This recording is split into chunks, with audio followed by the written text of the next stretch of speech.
સાબરકાંઠા જિલ્લામાં ખનીજ માફિયા વહીવટી તંત્ર અને સરકારના ચાર હાથ નીચે થવાય એમ થઈ ગયા છે। એ લોકો માટે નીતિ નિયમો નેવે મુકાઈ ગયા છે। તલોદ તાલુકામાં કંઈક આવી જ પરિસ્થિતિનું નિર્માણ થયું છે। જોઈએ આ વિશેષ અહેવાલમાં। આ છે તલોદ તાલુકામાંથી વહેતી મેસવો નદીની દયનીય હાલત। અરવલ્લી જિલ્લામાંથી વહેતી આ નદી તલોદ તાલુકામાં નહેર બની ગઈ છે અને એટલું જ નહીં, માફિયાઓને તંત્રનું પીઠબળ હોવાથી ડિઝાસ્ટરના નિયમ વિરુદ્ધ નદીમાં જ પાકો રોડ બનાવી દેવાયો છે, જ્યાં એક પણ ગામ નથી, જ્યાં એક પણ મકાન નથી, માત્ર ને માત્ર પથ્થરની લીજો આવેલી છે। ત્યાં માર્ગ અને મકાન વિભાગના અધિકારીઓએ 97 લાખના ખર્ચે મુખ્યમંત્રી ગ્રામ સડક યોજના હેઠળ આ રોડ બનાવી દીધો છે। આ રોડ હોય અગાડી સરકારની મુખ્યમંત્રી ગ્રામ સડક યોજના બનાવી દીધું છે, હોય અગાડી કોઈ ગામ આવેલું નથી અને તેમ છતાં આ કોળી ઉદ્યોગોવાળા માટે હોય રોડ બનાવી દીધો છે। અને તો અગાડી વચ્ચે તાજપુર કેમ્પ ગ્રામ પંચાયતનો એક સર્વે નંબર આવેલો છે, મસોનની જગ્યા ફાળવેલી છે, તો થઈને એમ કે આ રોડ કાઢી નાખ્યો છે। અને રોડની બાજુમાં એટલું પૂરણ કર્યું છે કે આ વરસાદ આવશે તો ચેક ડેમ આખો બુરાઈ જશે, એટલું પૂરણ કરી નાખ્યું છે। પણ વારંવાર સરકારને રજૂઆત કરવા છતાં કોઈ માટીનું ઉઠાવવાનું કામ કરતા નથી। એ ઘડીવાળા રસિકભાઈ મોહનભાઈ પટેલ, તાજપુર કેમ્પ। તલોદ તાલુકામાં હજુ પણ એવા કેટલાય ગામડા છે ત્યાં પાકી સડક નથી, તો કેટલાય ગામડામાં માર્ગ બિસ્માર હાલતમાં છે।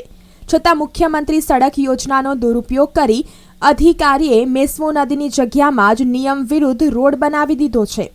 તાજેતરમાં સરકારે 6 કરોડનો ખર્ચો કરી અહીં ખેડૂતો માટે ચેકડેમ બનાવ્યો હતો, પરંતુ રોડ બનાવવા માટે ચેકડેમ પાસે 100 ફૂટ ગેરકાયદેસર પુરાણ પણ કરી દેવામાં આવ્યું છે।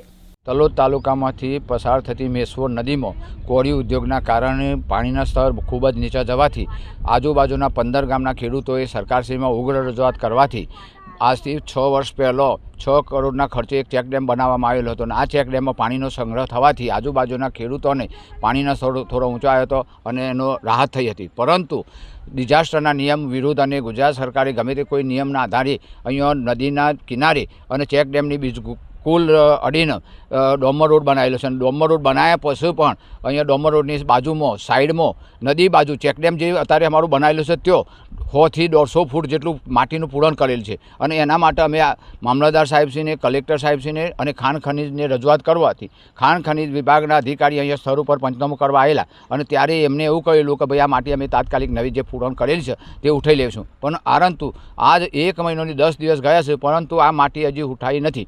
એટલે મેં ગઈકાલે મામલતદાર સાહેબશ્રીને રજૂઆત કરી હતી। મામલતદાર સાહેબે કહ્યું હતું કે થોડી રાહ જો, અમે એમને નોટિસ આપીશું, પરંતુ અમે ન છૂટકા આજે મારા મીડિયા સમક્ષ હાજર થઈ અને કહેવું પડી શકે સરકારની ઊંઘતી સરકારના કોણ ખુલ્લ અને સરકાર જાગૃત થઈ અને અમારું ખેડૂતોને ન્યાય આપ્યો અને જે આ નવું પૂરણ થયેલું છે એ ચેક ડેમમાં પૂરણ થશે, ચોમાસામાં વરસાદ આવશે તો જે અમારું પાણી સંગ્રહ કરવાનો હેતુ છે સર થયું નથી।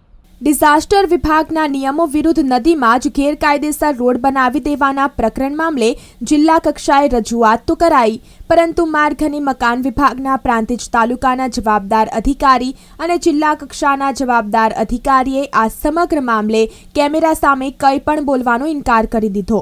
તો નાયબ જિલ્લા વિકાસ અધિકારીએ રોડ બની ગયા પછી જો આવું કંઈ થયું હોય તો તપાસ કરી અને જવાબદારો સામે પગલાં લેવાની વાત કરી।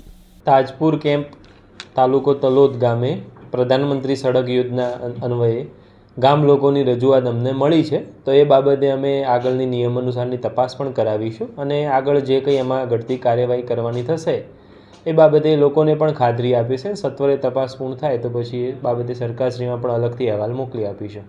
માર્ગ અને મકાન વિભાગના અધિકારીઓએ ટકાવારી ખિસ્સામાં નાખવાની ઉતાવળ કરી 97 લાખના ખર્ચે નદીમાં જ રોડ બનાવી સરકારના લાખો રૂપિયાનો ધુમાડો કરી દીધો।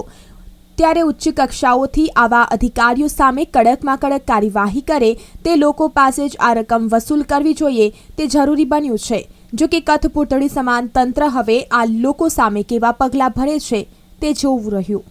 કંદર્પ ગોસ્વામી, અરવલ્લી સમાચાર, સાબરકાંઠા।